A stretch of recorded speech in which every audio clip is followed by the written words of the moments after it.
Hello everyone and welcome to another unit review, and today I'm going to be reviewing this girl who has definitely frustrated me recently. If you've been watching my Twitch streams, you know all about it.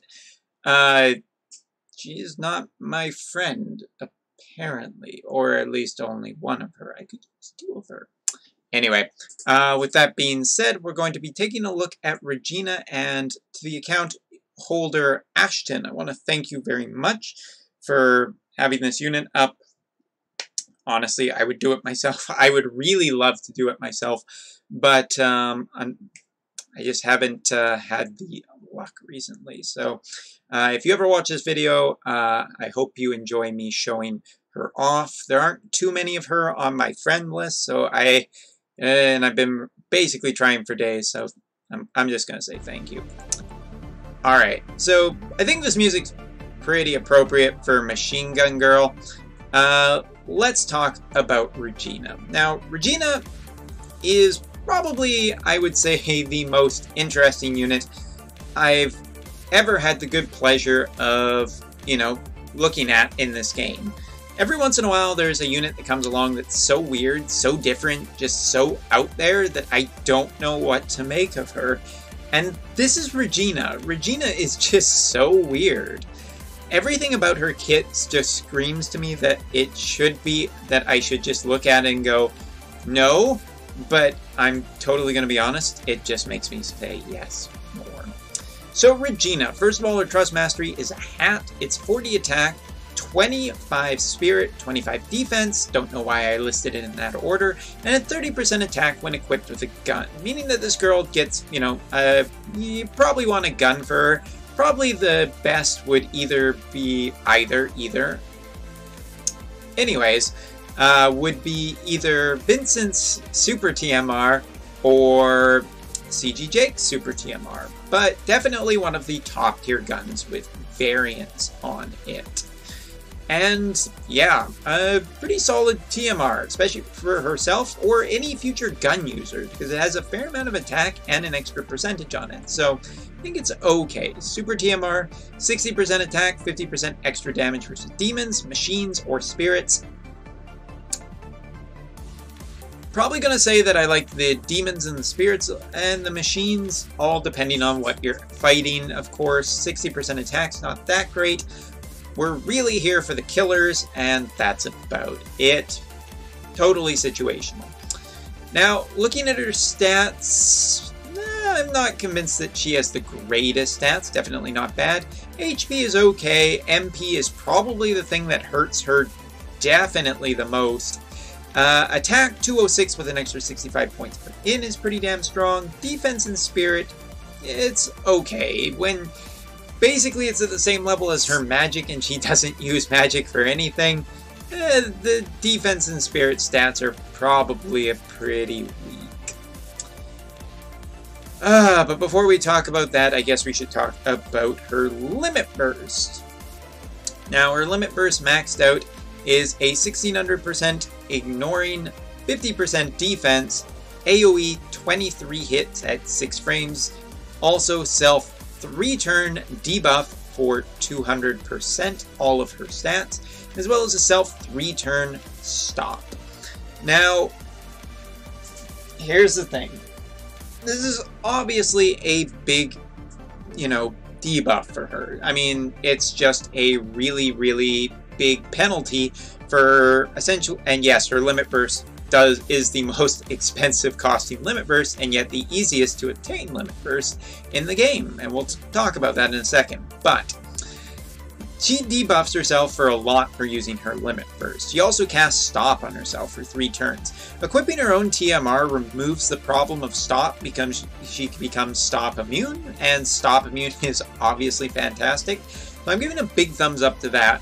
Her Limit Burst at 23 hits at 6 frames will basically only ever chain with itself and no one else. It is potentially a very, very strong Limit Burst maxed out because you can access this Limit Burst pretty easily with her kit, but I'm not the most crazy about this kit. It has definitely some problems to it that we'll get into that are not just the fact that her limit burst only chains with herself. I feel pretty confident making that statement at 23 hit window. But hey, if I'm wrong, put it in the comments and I will definitely make note of it. Now, a lot of her kit is just extra attacks, status ailment resist, about 150% true dual hand, and a decreased chance to be targeted. And this is probably because, you know, she's a little bit brittle, so you want to build her, you hopefully don't want her to get hit.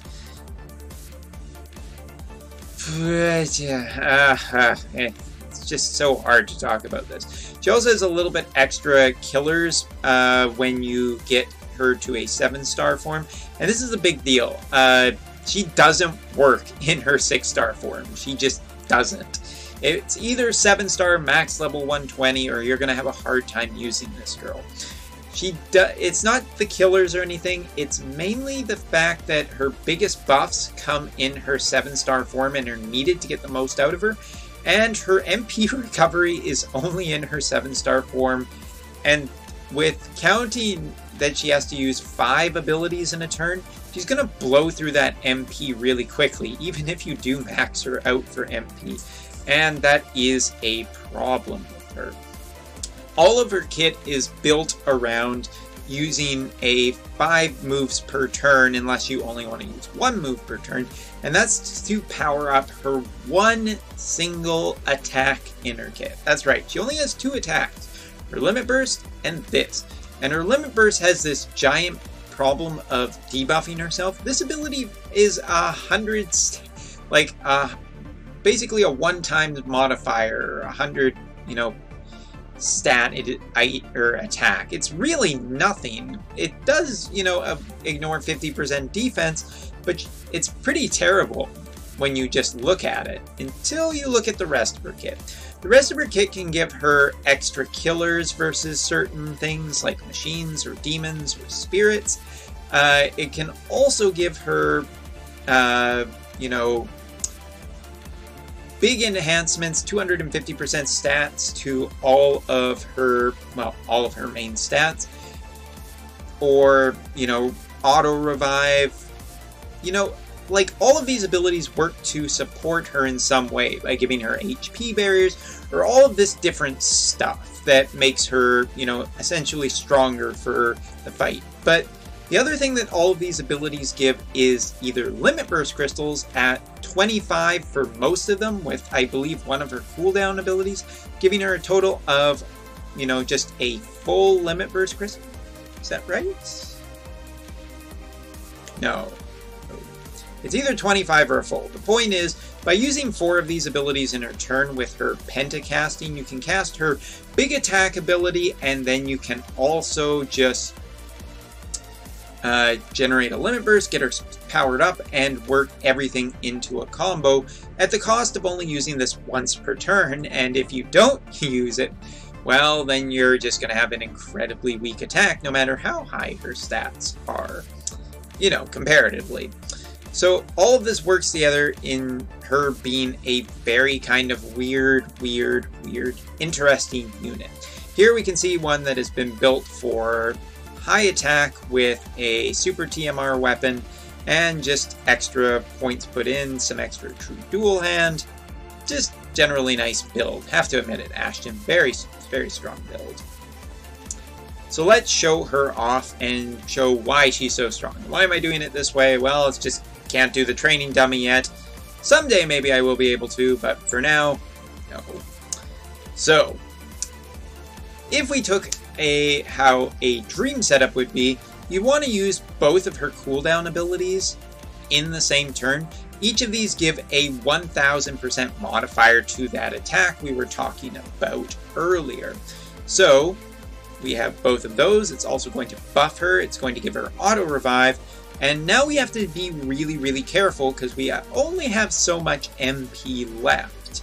We do have our 58 MP ability, which can give, it removes debuffs, gives some limit burst, and then gives us this nice little 800% boost. If we use one other, we get a 500% boost, and now we can use her 28 MP attack ability. So if you look at it, we're getting two 1000%, so 2000, an extra 800%, which is a 2800, and then a 500%, so 3300 plus 100, 3400 modifier on this one attack that she is going to use after buffing herself for 250%. Now this is going to kill her MP, so thankfully we have Aerith here, who is going to regen all of that MP very quickly. So as you can see, she buffs herself. Her stats are 3425, pretty damn strong, especially with the variance on that weapon. And then bam, 116 million points of damage, and this is somewhat comparable to, you know, the training dummy. Not exactly. God, I really want a second of her. But now we also have her Limit Burst, which is AoE, so let's just check that out. And because of our setup, we also have her, you know, just being fully ready to cast again. So let's boost her for attack, and go! It's a pretty consistent chaining, and it would probably, you know, chain very well with itself. I don't know how many of these girls are going to find as a friend unit. Guns aren't super popular. People probably pulled on this, but, you know, Axstar is more reliable for damage. Oh, I feel very sorry for you, Limit Burst Pot. Gotta get that MP back, right? So again, we'll check this out. She does all of her buffs. And this is Unchained too, with no element. There you go, pretty sure that was 169 million? Numbers go by so fast. Please fix that, Ellum. When I'm not using the training dummy, it's so hard to talk about. The point is, she can hit very, very, very, very powerful and charge her Limit Burst essentially every turn through her pen. Now, she's just going to run out of MP very quickly, and you can't use this every turn. Afterwards, you'll have to, because her cooldown abilities lock for 3 turns afterwards, well, they're on a 3-turn cooldown. They're not exactly reliable to use every single time, but when it does come to that turn, you're going to be getting a lot of damage out of her. And she is purely, essentially, going to probably be relegated to just being a chain finisher. It's strong, it's powerful, it's an interesting, weird kit that tries some new ideas. I really love Regina for everything about her. She's just such a cool, different unit from what we've seen in the past, and that makes me give her a solid recommendation, if for no other reason than it's really cool. Oh, look, oh, that's nice. That's done right on the video. So Regina, I give her a, if you're okay trying to get a powerful chain finisher, if you're interested in a user that can do a lot with guns because you're tired of swords or katanas, if you're looking for a unit that's just really different from a lot of the other units that we've seen recently, yeah, Regina's pretty cool. I like her a whole hell of a lot. But definitely a weird one. Definitely needs some MP support. So that's all for now. I hope you found this interesting, and I will see you all next time for another unit review. See you then.